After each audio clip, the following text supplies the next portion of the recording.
For plebs, by plebs, dropping the Bitcoin-only signal. Pleb Underground.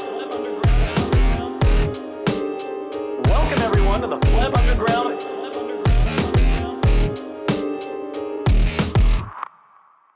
Pleb Underground, now as many as CTVs. Bit by bit, as you see, TVs lost now like all the CTVs, upgraded now, new city please. The news this week, Elon heard of the gangs, picking up vulnerable girls with the bangs. The pain it caused, I can't imagine the pangs. Some crusaders won't stop until each one hangs. Hunt them down, locate the nonce. This wasn't a one-off, it happened more than once. Serial molesters, their favorite haunts, carry their scars forever on their favorite jaunts. Since the Genesis block, Genesis times, Adam and Eve, rock Genesis crimes. I use all the powers, clock Nemesis primes, fast around the clock, gluconeogenesis rhymes. God lose soon, they're lit like green candles. Too many envy on Twitter, I call them green handles. Act like they're sinful, ain't even got clean sandals. Take out blood cells like Crips, it's what the spleen handles. Give me another candle, I like wood wicks. They crackle and pop, they make good clicks. No scrolling needed, you really should fix your space around you as the hood tricks. Inscribed guns, call them time chain gats. Back day soon, about time, chain lats. My boys do tease now, but when time chain hats. Arcade, bees knees, check time chain stats. Let's go. Very nice, Walton. All right, guys. Welcome back to another episode of Pleb Underground. And in case you didn't quite get who's joining us, that's right. We have the creator and the mind, fellow Bitcoiner and pleb behind Time Chain Stats. And thank you very much for joining us on the Pleb Underground, man. It's awesome. It's been long overdue to have you on here. Yeah, long overdue solo. Indeed. Yeah. Yeah, I appreciate it. Thanks for having me, guys. Yeah, it was a while back, last cycle when I was on we did a council show, but yeah, I've never come on solo. So glad to be on.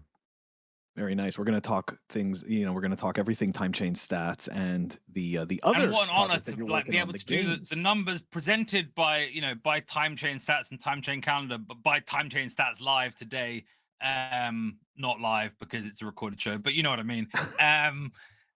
Yeah, very, very cool. And I believe there's some new things. Is that right? We're gonna get into it and more. Phil, let's have a look at the stats this week. That's right, guys. We're moving it on over to the numbers. Yeah, the numbers, of course, brought to us by Time Chain Calendar and Time Chain Stats. At the time of this recording, the block height is 878,663. The Bitcoin fiat exchange, 95,037. Whoa, 55, 56. Whoa, anyways, it's moving. Anyways, Big Macs per BTC, and this where we're going to talk to you about this, Ant, because we have some requests. 18,451 Big Macs per Bitcoin. That's right, below 19,000 Big Macs per Bitcoin. Total public lightning capacity 5,284. Fastest fee 8 sats per VByte. Well, that's actually really not that expensive at all. And Moscow time 1,052. That's right.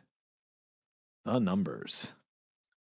Yeah, I still don't think we're going into like afternoon time ever again.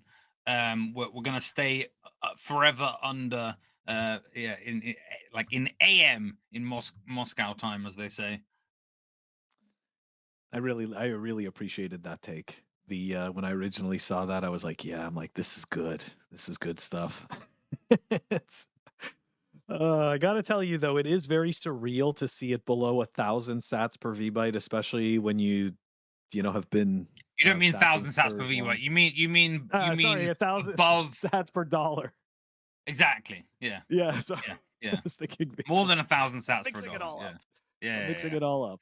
Okay. Anyways, out of my stupidity and into, let's talk about time chain stats very quickly before we dive into our first article for the numbers. So, Ant, we do have some requests. Walton had this really good idea, and so look for time chain stats. We'd like to see essentially the Bitcoin valuations per, let's say, luxury items, right? Like we were talking about this before, like Louis bags, you know, or like Rolexes, or maybe even those crappy Richard DeMille watches that people think are nice, you know, like something like that. Maybe even in like, I don't know, valued in McLarens, or I don't know. Maybe we stick to the smaller luxury items. Yeah, What are this your is good. thoughts? I mean, this is good. So This is good. But I think you know I- how there's like a chart of like the new iPhone, right? Priced in Bitcoin. And people are Yeah. like, "Oh, right. fuck the So iPhone. what you're saying is I should find my iPhone 4 and sell it because it's worth like 1,000 Bitcoin or something." Like, wait, that's not how it works. No. But no, yeah, this is but important. seriously, like we should be understanding that like the price of things are going up in pounds, but like what, or dollars or euros, but like what are they doing in Bitcoin? Okay, maybe it goes a bit like this, but in general prices go down in Bitcoin, right? Like when you look at the outside world, like your purchasing power is increasing in Bitcoin. Well, that's it. It's the purchasing power. That's what's important about these stats, this metric Yes. specifically. I joke around and I've had posts where I mention the Bitcoin Big Mac index and things, which predates timechainstats, by the way. I just, did a representation of that on timechainstats. But when I did add that at the time, it was below 10,000 Big Macs. And of course, now you see it's much more. And this is about purchasing power. And when you see it through time, it is crazy to see. Like when you were reading that just now, that occurred to me like, wow, that's a lot of Big Macs. And it hasn't really been that many years. I've seen other calculations. And again, I start speaking about things I don't understand fully because I'm not an Are you going to invert the economist. numbers as well? Like, are you going to do like sats per Big Mac? Maybe that might be interesting. It would be good to have a toggle that they could flip, especially as I introduce charts on Yeah. this. Love it. Yeah. I mean, the idea that I've seen these posts recently where people are saying, I bought my house in this year a couple of years back and it cost X. And then now today it's like doubled in price in fiat terms, but it was 90 something Bitcoin back then. And now it's only 5 Bitcoin today in that same time frame. And there's this realization that people are going through with purchasing power relative to these, to this fiat abomination that we're living through. And if on timechainstats, I do track it. It's just single metrics. If you go down, there's one BTC can buy. If you scroll down into the data tiles, and one BTC can buy, it'll show you, Lamborghinis or houses or Tesla Model 3 or, used cars. I've got different things that you can get a metric on, but where it can be improved, to your guys' point, is charts and interactive charts. Because right now it's interesting to see that, like, one Bitcoin could buy 35 ounces of gold right here, or one Bitcoin could buy 0.17 of a $500,000 Lambo. But at the same time, it would be great to see it over time. So I agree with you guys. I'm going to work on it. The question is, how many pairs of Crocs can I get? Wait, did you say 0.17? Are we at 85K? Did I? Unless I'm like, I'm pretty good at the numbers. Like, no, I took the 47 off. I said okay, 500K, all right. I was like, but Jesus, it's like, is it really that bad? Like, not that I Yeah. care that much, but I was just like, wait a second, that's not what I didn't realize. I haven't heard everyone going crazy, so like that surprised me. I should have known you were going to flag me on that. It's I rounded down to 500K, but yeah, the Lambo price that I have is So we're 547. probably like just under 90, right? We're at 90, 95, I don't know. Well, like whatever, it's like 100K roughly. Who cares? Like but it is like, I don't know. I'm gonna be amused. Like, I don't know. I like it when like the price moves, because like a load of people on Twitter that claim they don't care about price, start crying or jumping with joy. So I think a site who does this really well is that Priced in Bitcoin 21. That was always one of my favorite sites to go look at this stuff. You never heard of them? Yeah. Yeah. So we're here to book time change that. Yeah. Well, I enjoy the way that they do their charts and how they do this concept. They do it really well. And so that was actually part of the inspiration when I was building timechainstats to include that. So I wanted to give a shout out to them. But yeah, more charts are coming. What is your favorite statistic on the site? We're going to talk more about the site like in the next section as well, but just in the numbers section, what is like your favorite statistic to look at? Like I don't think maybe it's price, but like I don't know what's your favorite statistic that you kind of like pay attention to over time? Sure. I mean, I look at it every day a lot, like, a lot of the users. What I do is, I look at it on my phone, and so I get kind of my dashboard at the top there. And a lot of people don't know, but you can touch those and you can trade them out. So right now when I pull up my phone and I see block height, hash rate, 7-day, market cap, like fastest fee, all I have to do is just touch those and I can trade them out with different metrics, and then I can come back and kind of get my dashboard. And so it changes based on either a context, like if fees are going crazy and the topic on in the communities are around fees, then I'll be sure to have my fee on there. Or if I'm transacting, of course I'm going to want to keep an eye on things. Sats per fiat Moscow time, that's an important metric for me. It's fascinating in just the short time that I've been here to watch the magnitude of how far it's gone down, and now we're going to go below 1,000. It's crazy.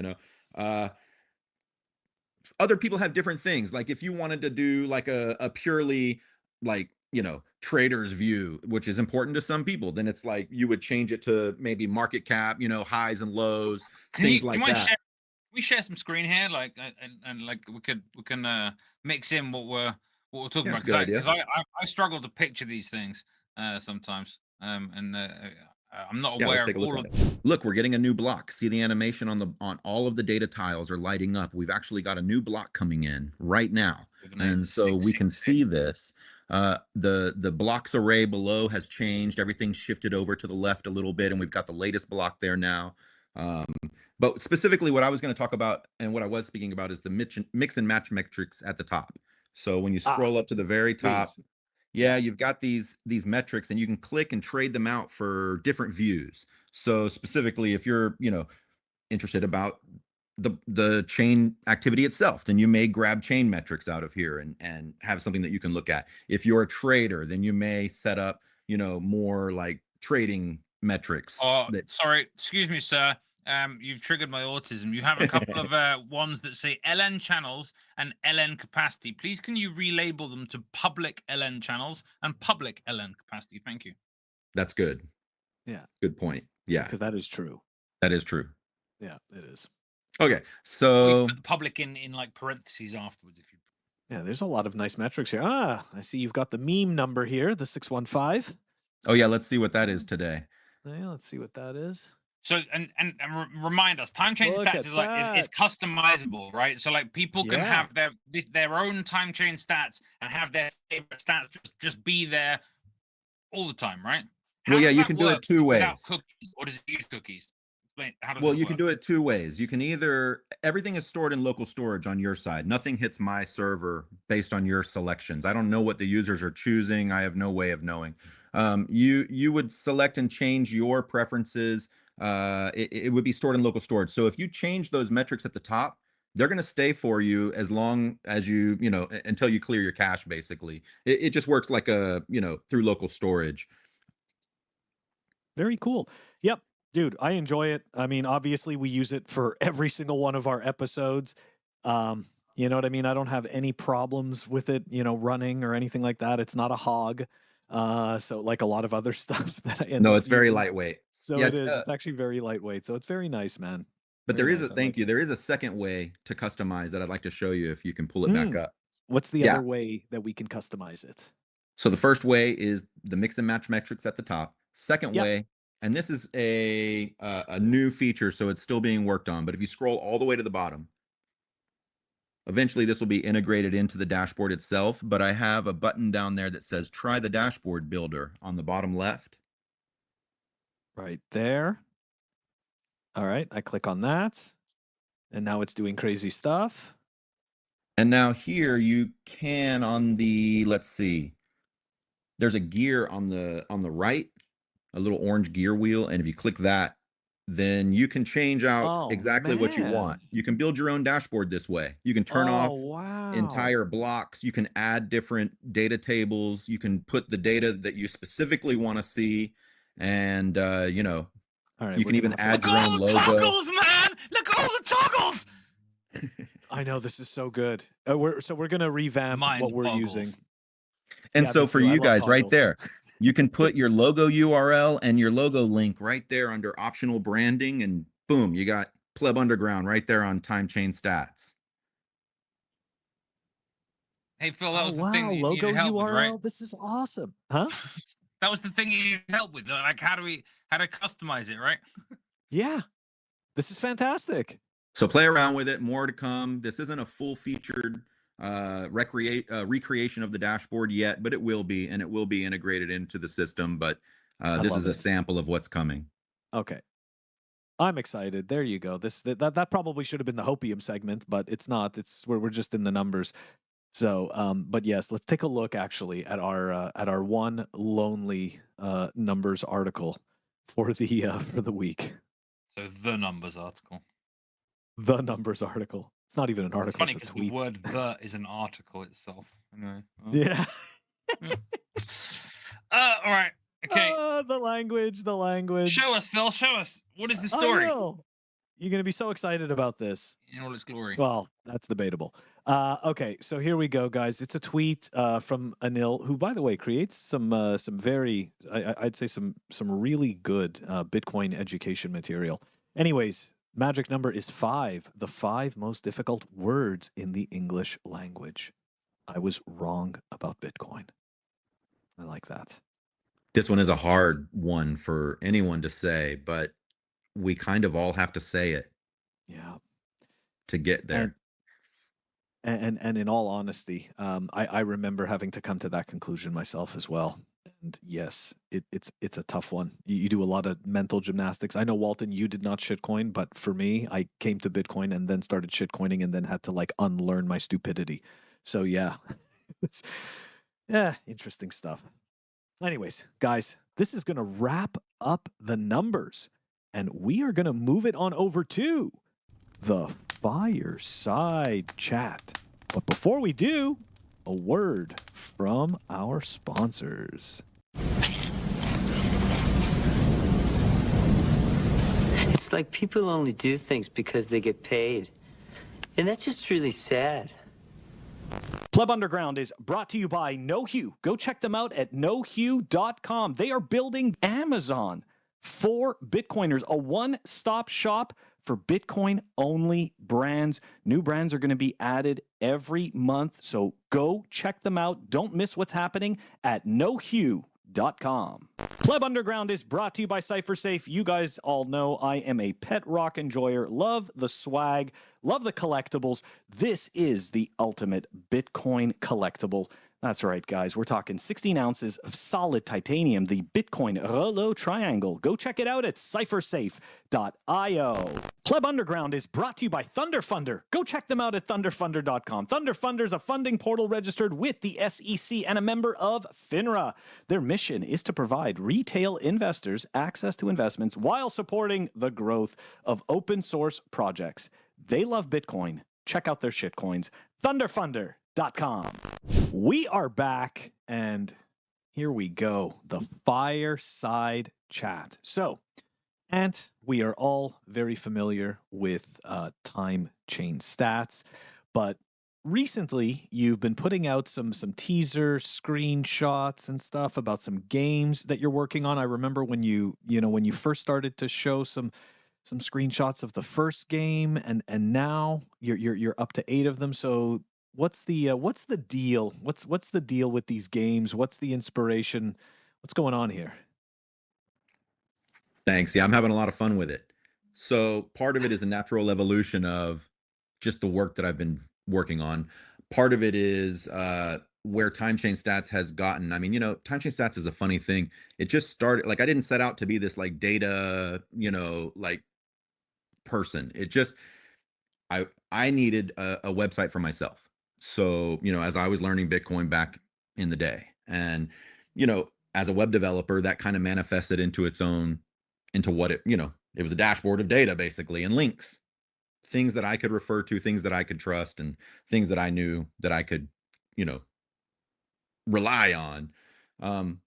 But now here we are, fast forward all these years later, I keep improving it, keep iterating on it. And where it is right now, I don't really think of it more as like an app anymore. It's kind of like a platform where, I brought in BTC Lexicon, for example. BTC Lexicon was a standalone glossary of Bitcoin terms that I had curated over the years across various sources. And I turned that in, I ended up integrating it with timechainstats. There's a book at the top in the nav bar on timechainstats where you can click and you can get into all the terms. You can also click almost any of the labels on the website and get access to the lexicon terms. It's searchable and it has its own public API available for anybody to use. And all of that came off of timechainstats. Another part of this is games. And as I was building this out, I had already brought in lexicon, and I was thinking to myself, what else could hit? And before, back in the day, I had been building games, had some concepts for some of these things, and that manifested in just an idea.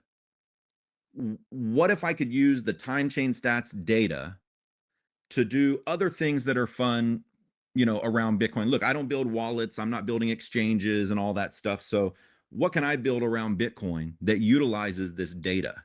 And then that manifested, of course, in the Get REKT simulator, which was a prediction game based on either, the user can decide to either predict on price, action, or incoming blocks. When is the new block coming? That type of thing.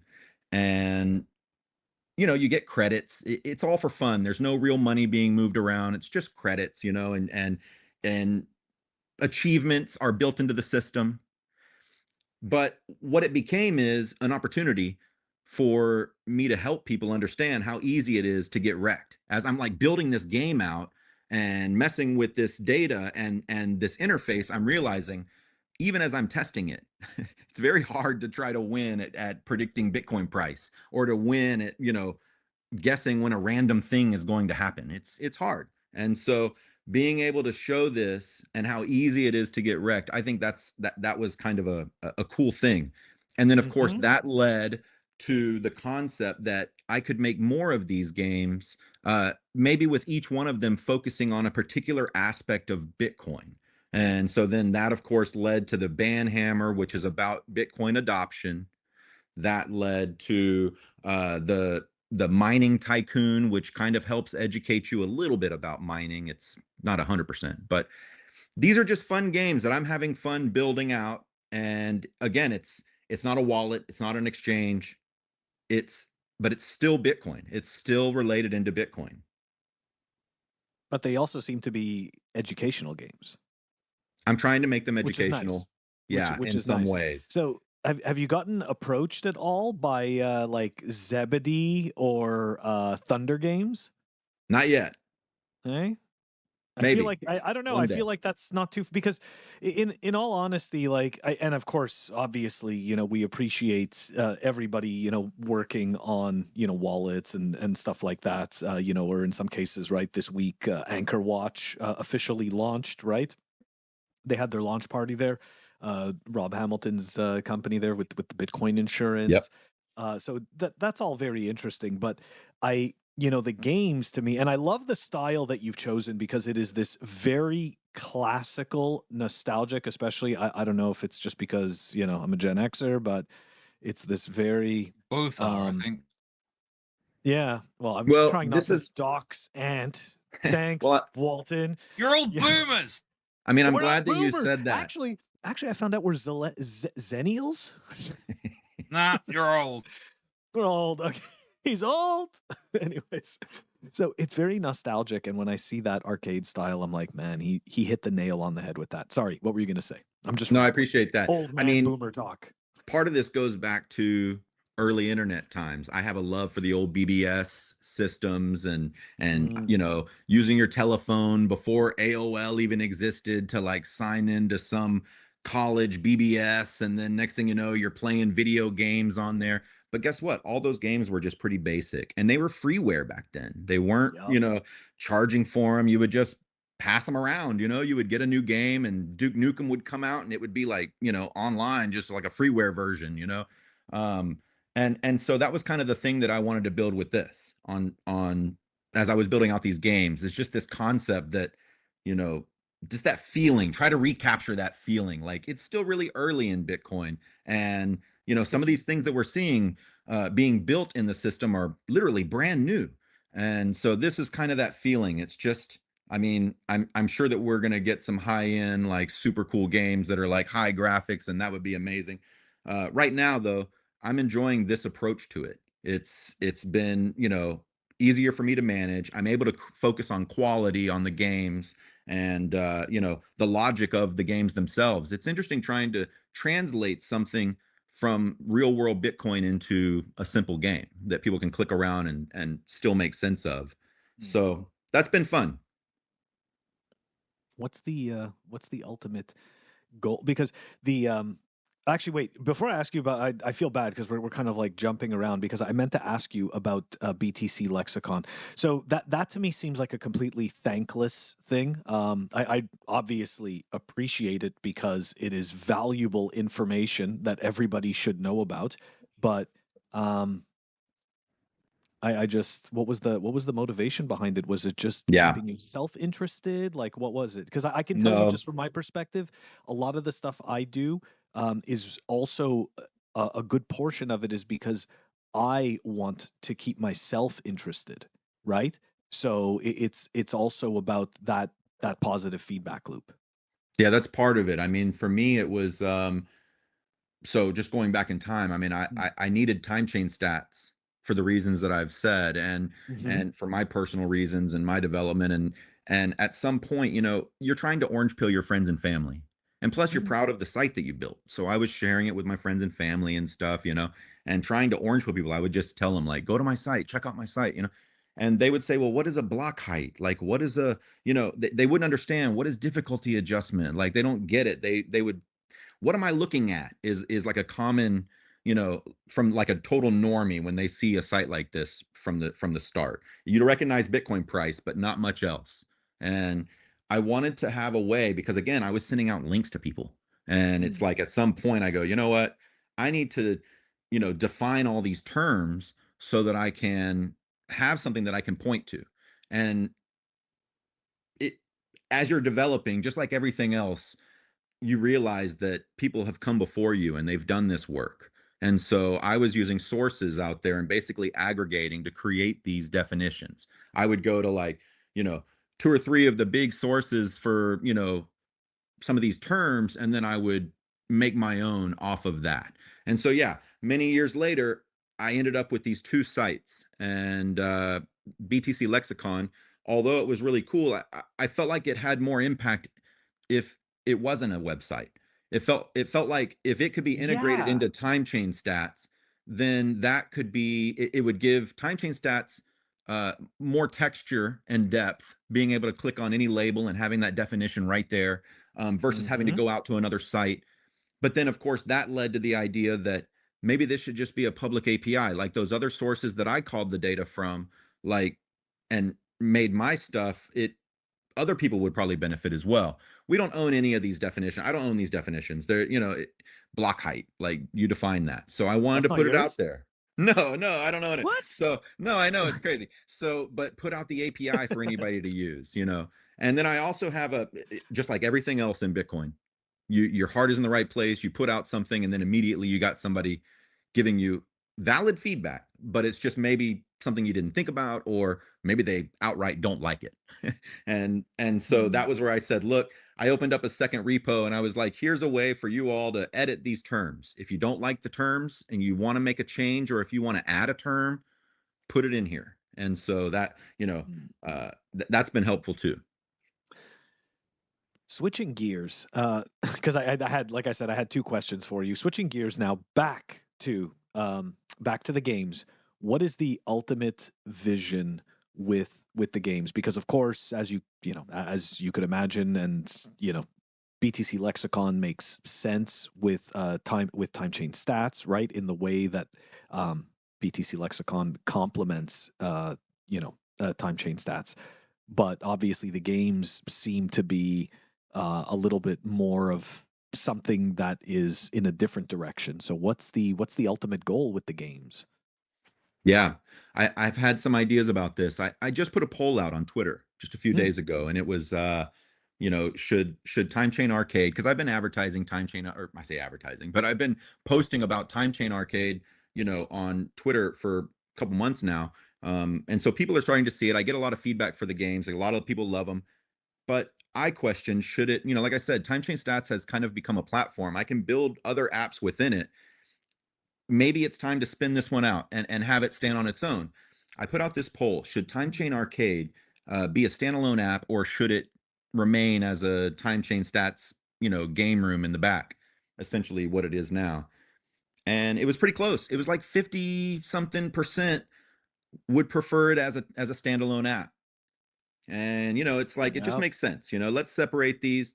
Like you said, I agree with you. Like BTC Lexicon has a synergy with timechainstats.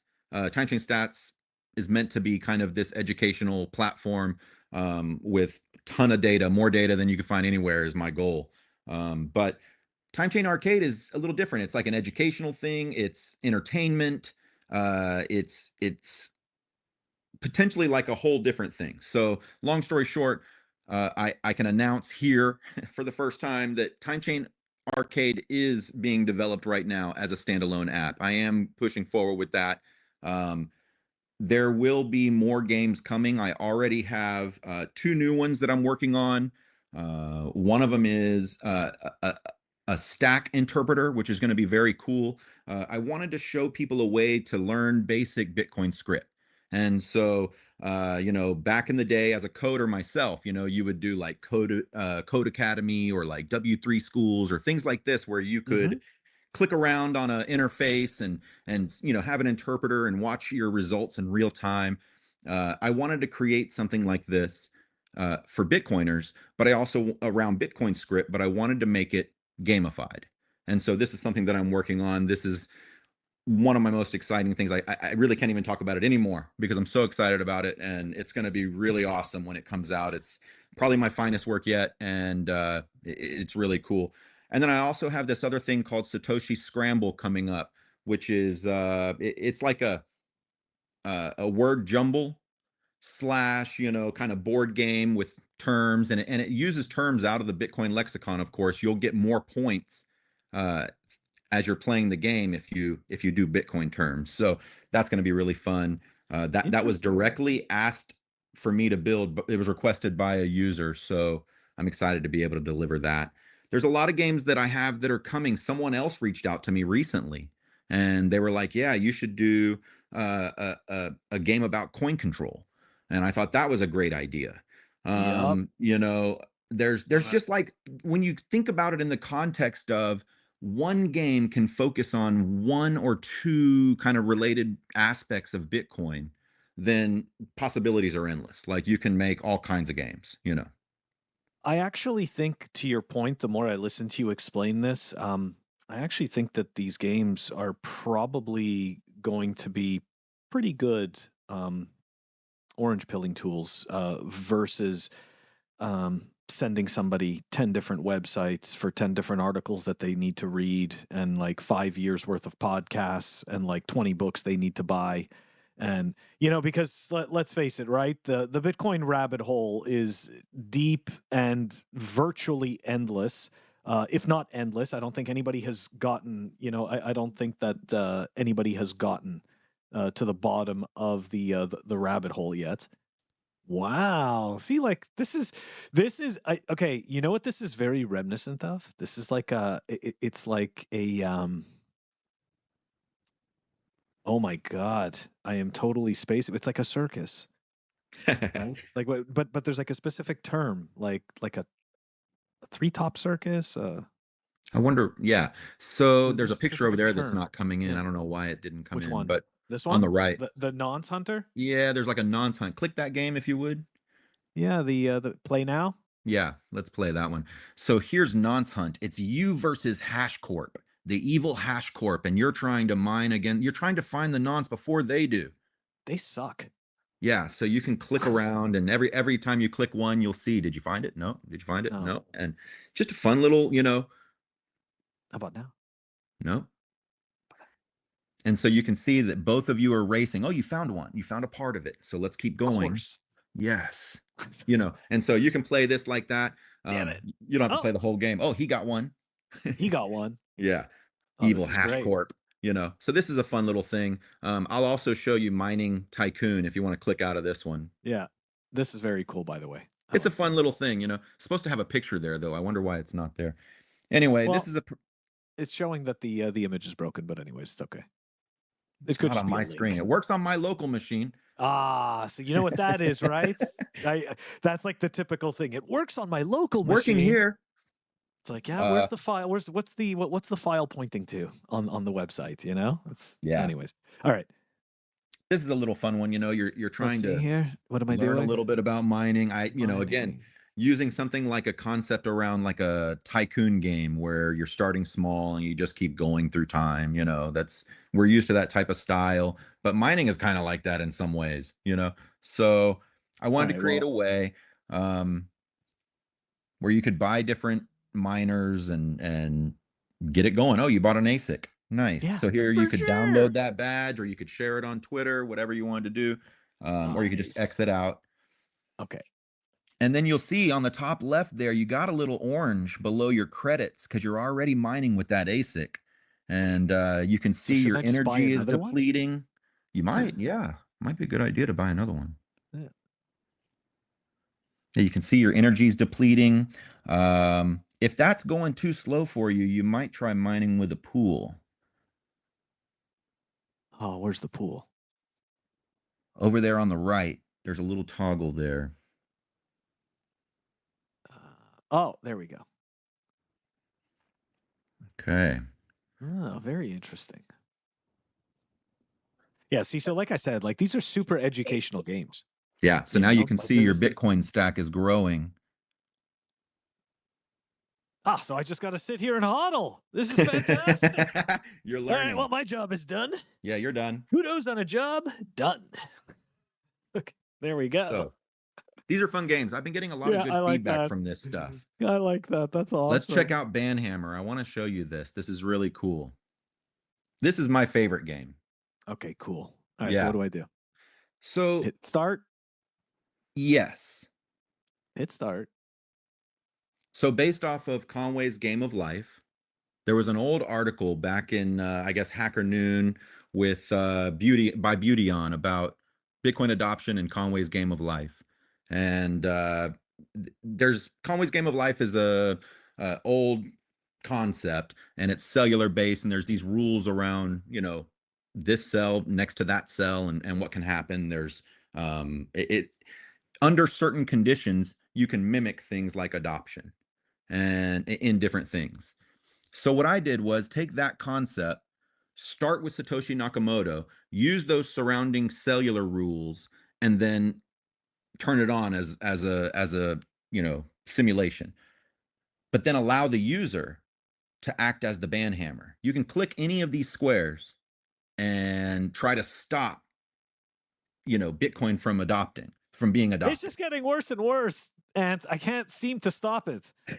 No. Now there are sliders down there talking. that you can play around with. You know, you can play with some sliders. Maybe you want more of a network effect. Maybe you know, to increase adoption. Maybe you want an economic crisis percentage. Maybe you want more regulatory action, just to kind of see how these things will play out. And again, it's not real. I mean, I can't More regulatory accurately action. What is this tuckery? Yeah, that's right. That's what I did because we're trying to stop it, Walton. The state is trying to stop Bitcoin adoption, so of course it's regulatory action. So there is something really funny though. Restart it. On the left, there's a little button to restart. Yeah. So it starts with Satoshi. So what if you shut Satoshi out right now? Okay, and then start. Like, you can't stop. Good idea. Bitcoin's idea has come. What have you done? All right, well, guess what? I'm raising the regulatory action. Okay, well, try clicking one of the white ones. Try stopping it around like an area, you know, somewhere else. It gets worse and worse. So if you try to do Bitcoin, if you try to stop Bitcoin adoption in areas where not enough people are adopting it anyway, you might run the risk of just spreading it. Yeah. I love it. This is great. So it's funny. I watch this. I sit back and let this run. I spend a lot of time trying to get this right. And in the end, it's like, it's still just cocktail napkin math, because how can you really predict it? You know, you can't. But it's cool to see it. Yeah, it is. It's very, very cool. I like this a lot. All right, so I like that it's going to be all. I like that it's going to be all one app, guys. You know, for the viewers, all of this is going to be in the show notes, so you guys can go and play along. Definitely very interesting stuff. How do I play the Scrabble game with like people? Is that one live now?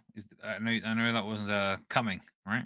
It's not live yet. Satoshi Scramble is coming soon, and it is the first 2-player game. So I'm so excited. yeah.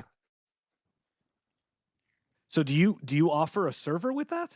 Like, is that some type of like a server that's coordinating or it's two people that have to play on the same device, or how does that work? You're just gonna have to play it and find out. Oh, all right. It's a tease. Okay, cool.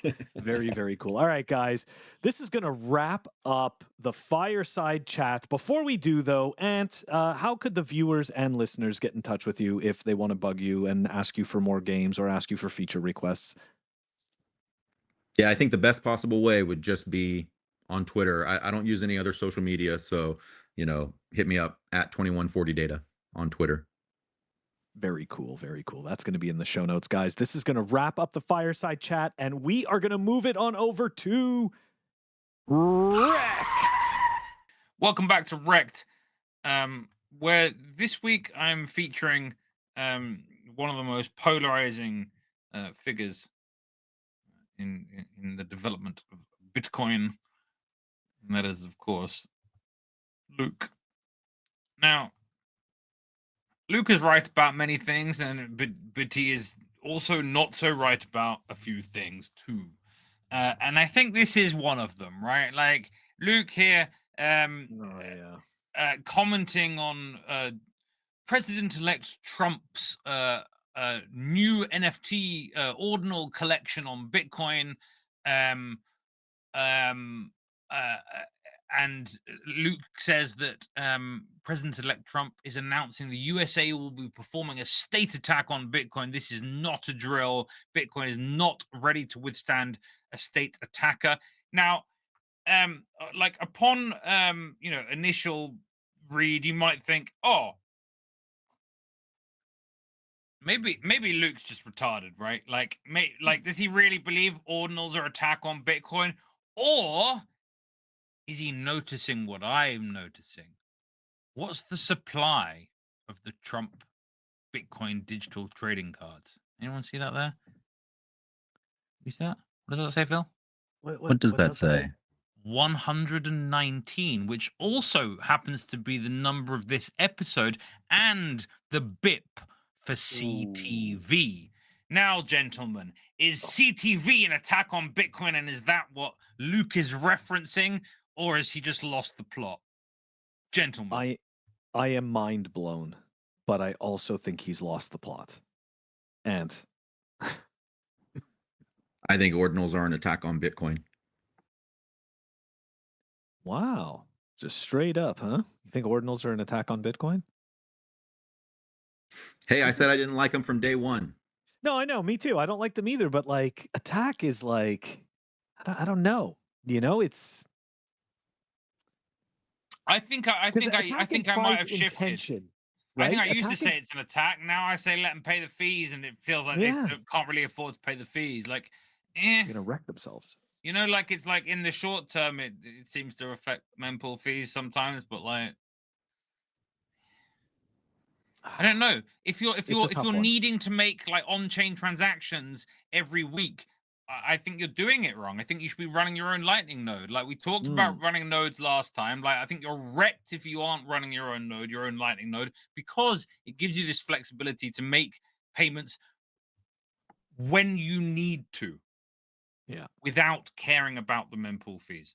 And I don't think people appreciate how big a deal that is. Like you people, again, maybe Ant's in this group here. Maybe you don't like the spikes in the mempool fees, but if you've got your own Lightning node and you need to make a payment, you can do an on-chain. You don't need to do an on-chain transaction. When you say it's an attack on Bitcoin, does it really affect your ability to use Bitcoin, or does it just like cause momentary like spikes in on-chain fees? I mean, some people would even suggest, right, that by creating these types of shenanigans, it forces the, it forces the development on the second layers and the third layers. So, necessity is the mother of all invention. Oh, you're muted, Walton, by the way. My bad. I'm saying, like, what have the fees like really been like over the last, like, right? All's probably the bad choice here, but like, okay, yeah, okay. So you're saying this is an attack on Bitcoin? Not necessarily. To me personally, it's about the way it's done. Yeah. I mean, I've explained it I can in agree other with that. ways. I've explained it in other times.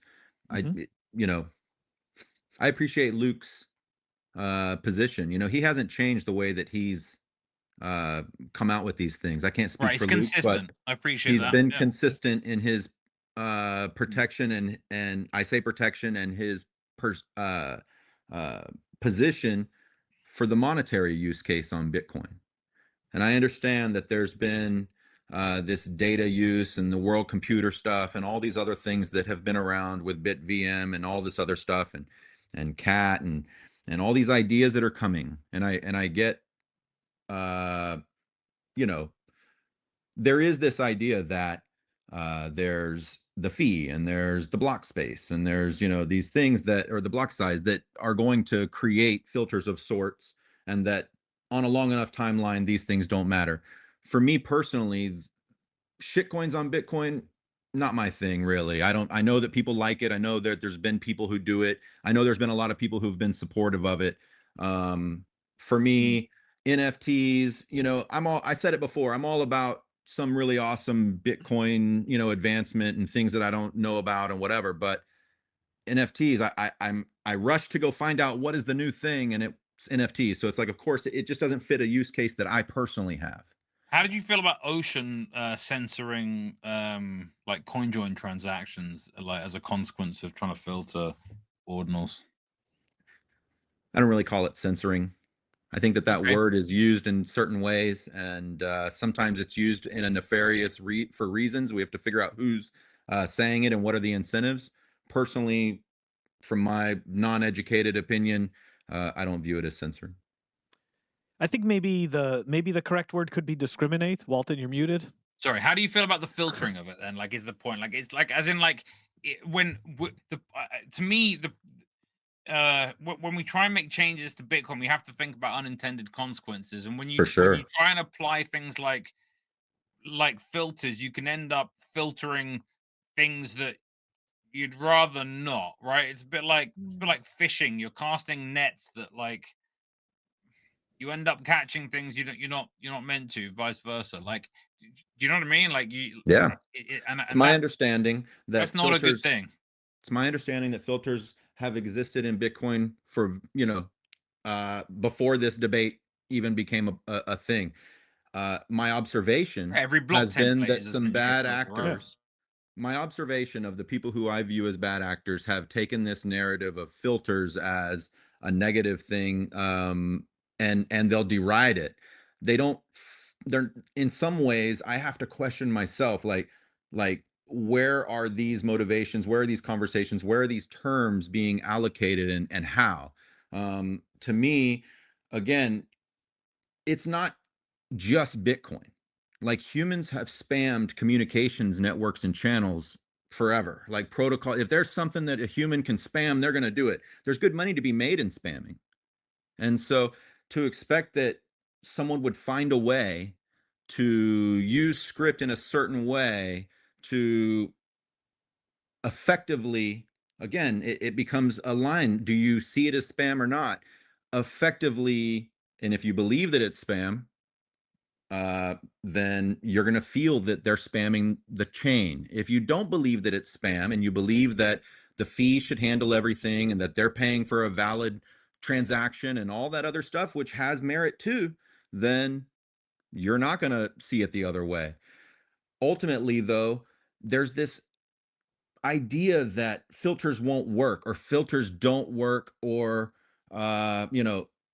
doing a or trying to do a filter is the first time that we've ever tried to do that in Bitcoin, which like I said, my understanding is that that's not true. And B, that it outright won't work. These are black and white terms. It's like, you Yeah. know, one way or the other, 1 or 0. But spam mitigation, I mean, you used to work in IT, you know that spam mitigation is not something that you just like stop. It's No. something that you mitigate. They call it mitigation. That's right. You make it more difficult. And so let's move past ordinals. Let's move past runes and shitcoins on Bitcoin. Let's move past NFTs on Bitcoin. And let's go to a point where, you know, you believe that the vast majority of the network is saying something is spam and it's happening. It's a legit spam attack, because not only is it spam on the network, but enough people in the network believe it to be spam. So now we're going to call it spam.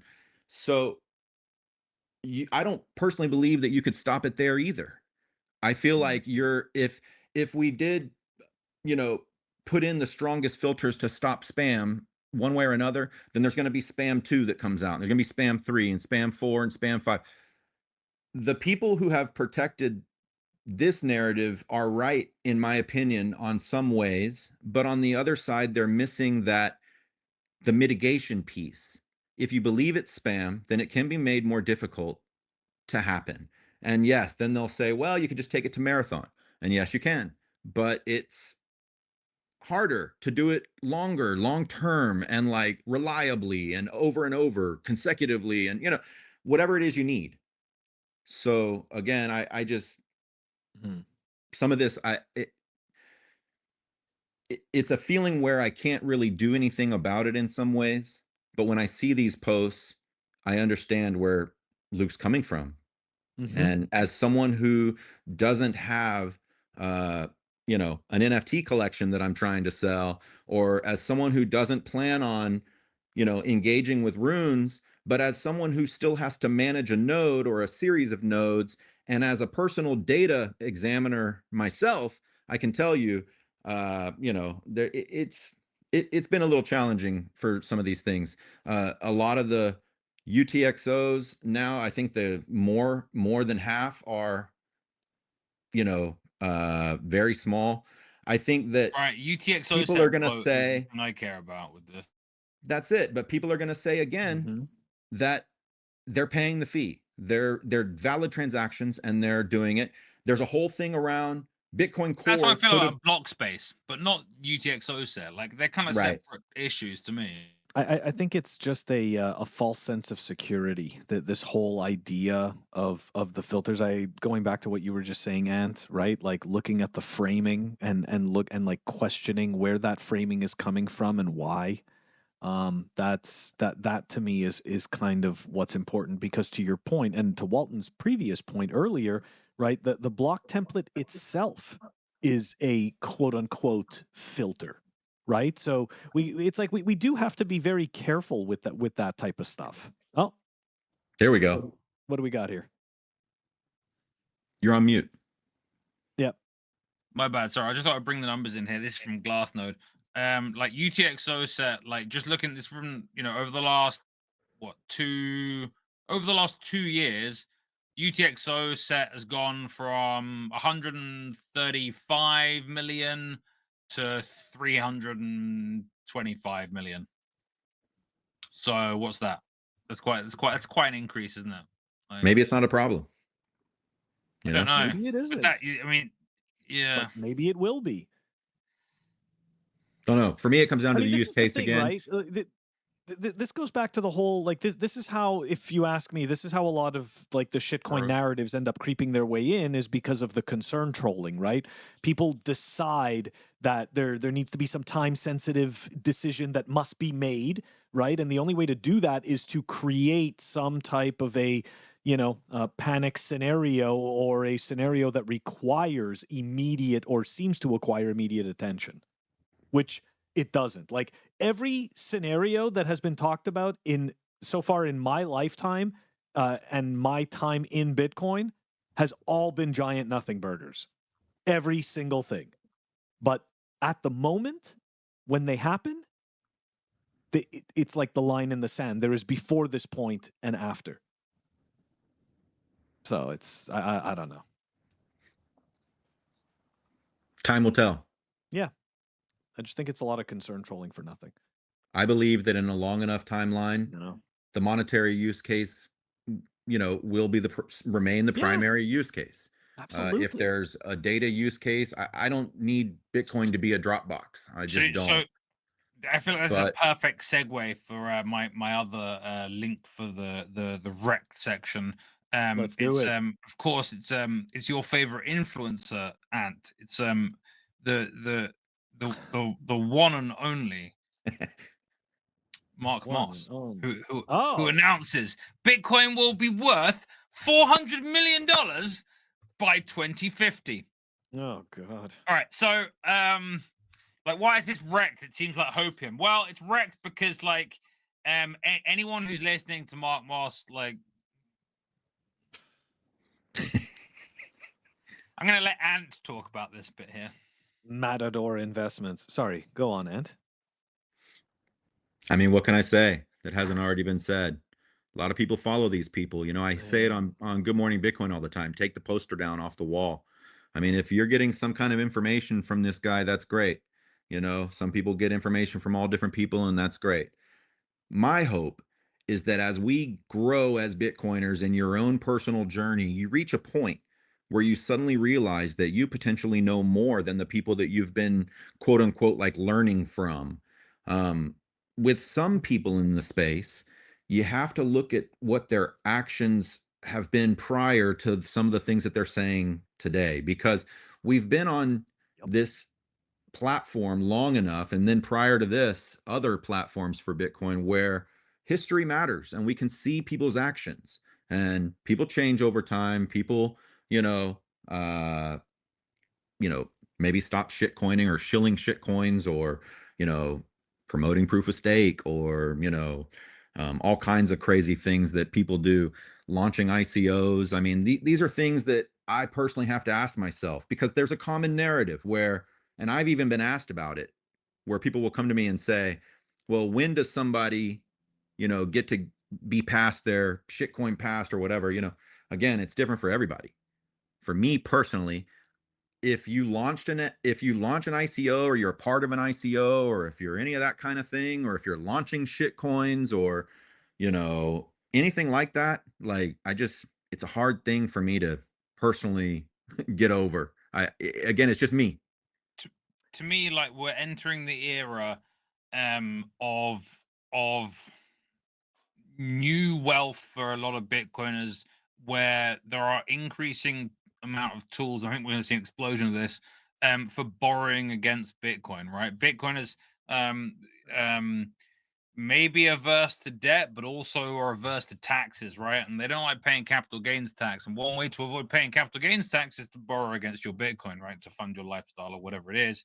And one of the biggest proponents of this is Mark Moss, right? Mark Moss made some like clip a couple of years ago that is being circulated today in across Twitter amongst people that don't know that he's promoted a bunch of bullshit before. And essentially the theory relies on like the American HODL meme of like green, green, green, red, right? It's like basically, oh, the price always goes up. Okay, but there's a down year, but you know which year that is, and you know when that's. And it's like, this is bullshit. This is like but if for all these like people out there that are looking for people to make the decisions for them, some of these people can speak quite confidently, and watch out, or you're gonna be the one that's wrecked, right? Like, be very careful with borrowing, ladies and gentlemen. I mean, you may well already know this, but